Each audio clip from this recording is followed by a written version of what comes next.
I'm assuming you're watching this video because you love these things and you want to get better at it. So what should you practice and how should you practice?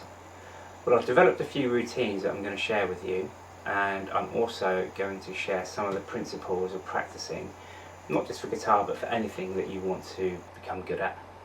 So let's begin. I have a few principles or guidelines to bear in mind for your practice. So here they are.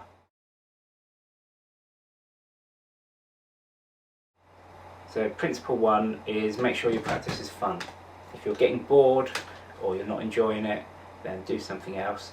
I also suggest put something fun into all of your practice routines. So improvising over a backing track or learning a song just for the hell of it, something along those lines. Principle 2 is practice needs to be deliberate. So for example, if you want to learn tapping, you have to practice tapping. If you want to learn funk style playing, you have to practice that. You can't just sit at home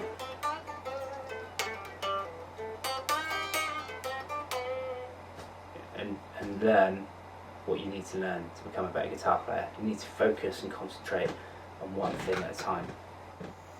Principle 3 is accuracy and quality is better than speed. So you might be able to play fast, but if it sounds like crap, it still sounds like crap. So you're much better off practicing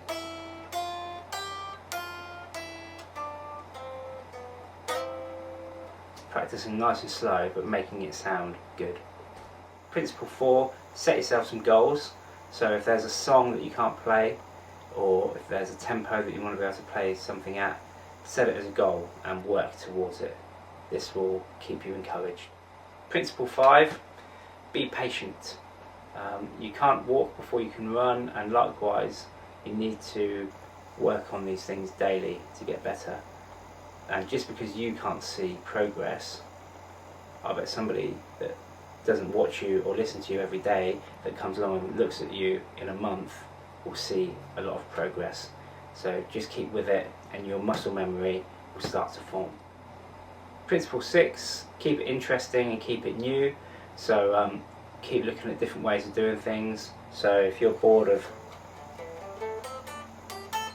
playing a pentatonic scale, how can you play it differently? You know, try and find something else that's going to move you onto that next level. Principle 7, try and use what you're practicing in a live situation. So if you're in a band and you're learning a new scale or a new mode or a new set of chords, see if you can go and use that with other musicians. Principle 8 is look outside the guitar to pick up ideas. This came to me when I went to the London International Music Show, and I went with a couple of accordion players, and their observation to me was every time they looked at a guitar player, they were just playing linear, so just playing scales up and down, and that made me think, actually that's a very good point. So as accordion players, they'll play all over the place, but guitar players do tend to play in a certain way. So look at other instruments. So how is the piano line done, or is there something on the cello that you've heard that you thought, oh, I wonder how I could play that on the guitar. So look outside the guitar and try and draw inspiration from other ideas and incorporate that into your practice. Number 9 is make sure you warm up, even if it's just for 5 minutes. So I would always just recommend play some scales just to warm up. There are obviously probably hundreds of warm-up exercises that you could perform. There's probably thousands on YouTube. So yeah, warm up before you get into a long practice routine. Principle 10 is get your tone right. If you're loving the sound of what you're playing, in fact in the terms of your tone, then you're going to be more inspired to play. I know that if I sit down to play and I just can't get my tone right, I can't get into it. Whereas if my tone's right, I don't even need to think, I'm just going to play for hours. So try and get your tone right before you start, and it will make you want to practice more. So I'm basing these routines on the assumption that you have an hour to practice in each of your practice sessions, and that you have 4 nights a week that you can practice. Now if you don't have an hour, that's fine. If you've got half an hour, then just divide your routine into 4, so you'll have 7.5 minutes per part of your routine rather than 15 minutes.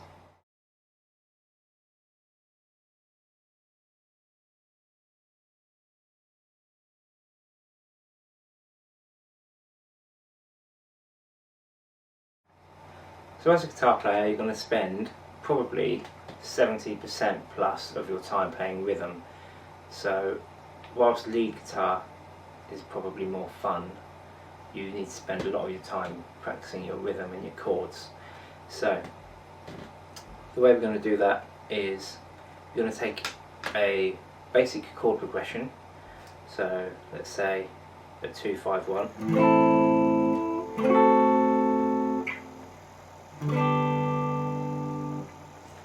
And you're going to play it in as many different ways as you can. So we've got an A minor,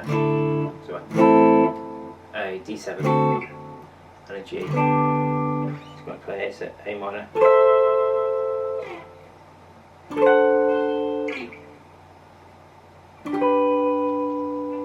G there.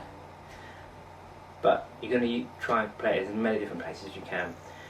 Then what you're going to do during that 15 minutes is take it as an A minor 7, play an A minor 7, D dominant 7 anyway, and then G major 7, and play that in as many different positions on the neck. So that's just an example. Obviously you can use any progression, as complicated or as simple as you like. You can play a C, it doesn't matter what it is, but the idea is to play it in as many positions as you can. So play the major or the minor, major 7 or minor 7, dominant 7 and minor 7 flat 5. So just the chords from the key.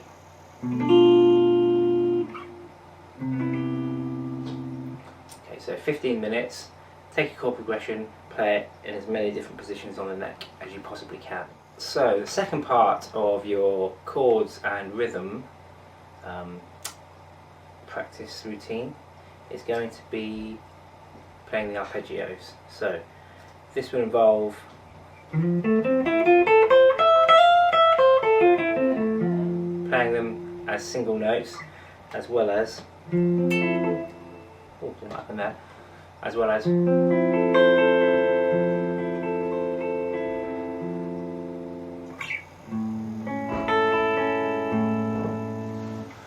you're going to be playing them as single notes and as held chords, but the notes played individually. Try and keep in the same patterns that you were using earlier, so the same chord progression. So if you were doing, then use the same arpeggios. If you feel that you've covered everything on the neck, then by all means use some other ones. So that is step 2 in that routine. Okay, the third section in your chords and rhythm routine will be to take a few chords and play them in a variety of different ways. So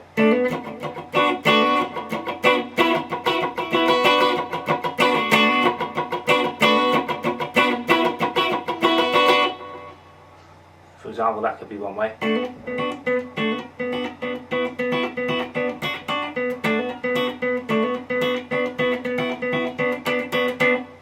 That could be another way.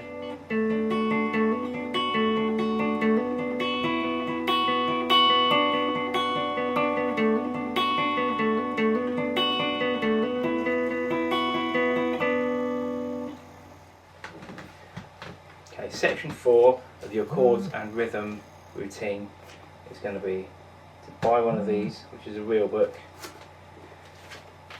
Pick a song at random.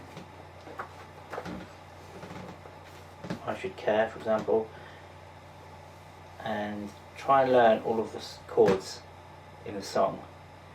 So D minor 7, G7, E minor 7, A7, D minor 7, G7, C major 7, E minor 7 flat 5, A7. So that will broaden your chord knowledge and your musical understanding.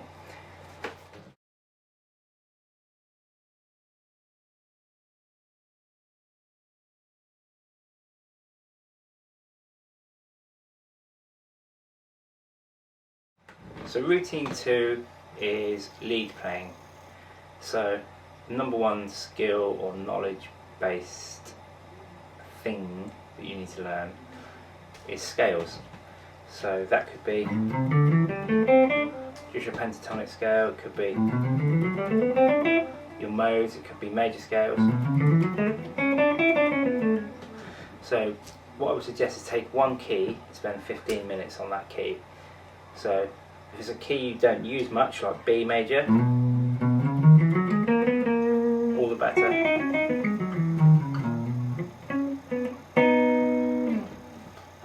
So play everything you can in that key. So pick a backing track on YouTube, find a backing track in B major, and just spend 15 minutes moving around that shape.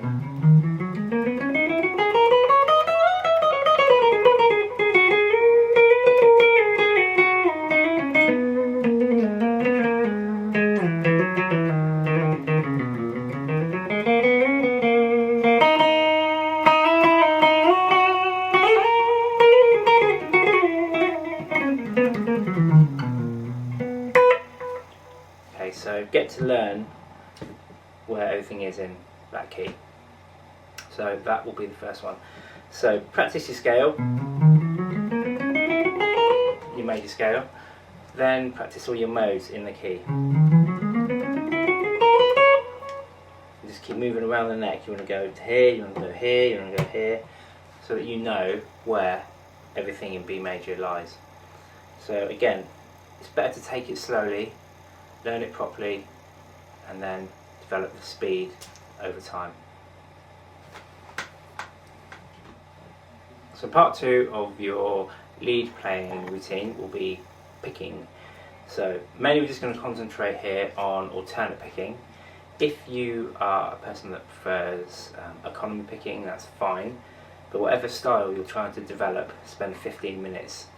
So you can do that by staying in your scales and your modes. You can do it by picking some specific alternate picking exercises. You can practice that by picking something like Flight of the Bumblebee or Perpetuo Moto, and just practicing the motion that you want to develop. So section 3 of your lead routine will be phrasing. So again, you'll find backing tracks here invaluable. So what do I mean by phrasing? Well, I do have a video on phrasing, but it's just basically how you play your notes and how they're going to sound. So would be pretty boring, whereas would be a totally different sort of sound, and that's an example of phrasing. So concentrate on making your scales musical, basically. So again, I would recommend use backing tracks. YouTube's got thousands of them, so use them.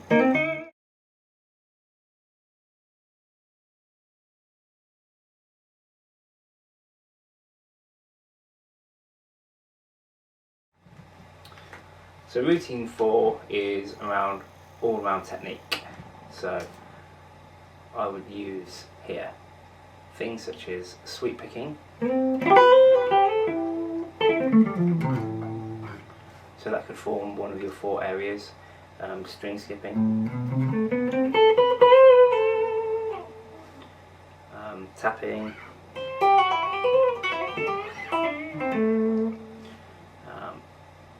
and the other thing that you must not neglect is sight reading.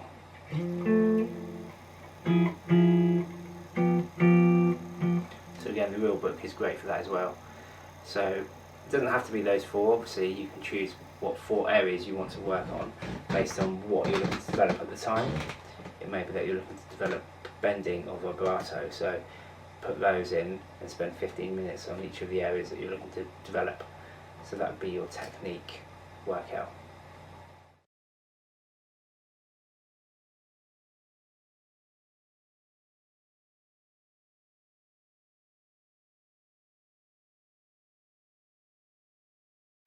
So the final session or practice routine, I would base it around rhythm, and for that you'll need a metronome. So when I say rhythm, what do I mean? I mean chords, so making sure that when you're playing you're right on the beat. Also different types of rhythms, so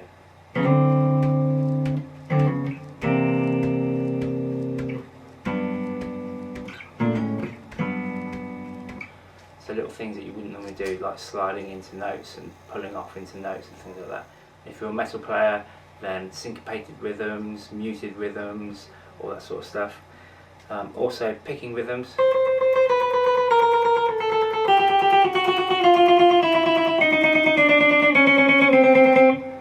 So playing different combinations of notes, so 1s, 2s, 3s, 4s, 5s, 6s, 7s, so that there's no rhythm which is outside of your ability. What else would I say? Single note playing. So again, you'll need a tempo.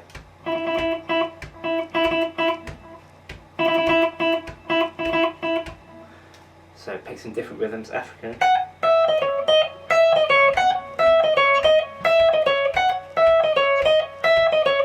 So pick some things that you wouldn't normally play and concentrate on those rhythms and getting the rhythms right.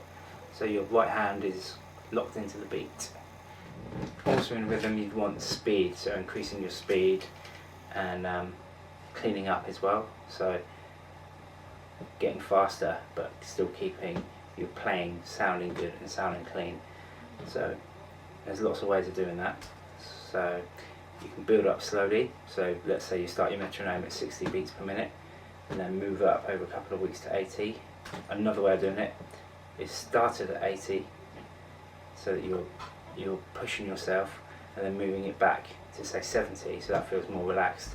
So you can do a gradual increase in speed. You can also do quantum leaps in speed and then pull it back slightly, and your playing will naturally be better at the new lower speed. So I hope you find that useful.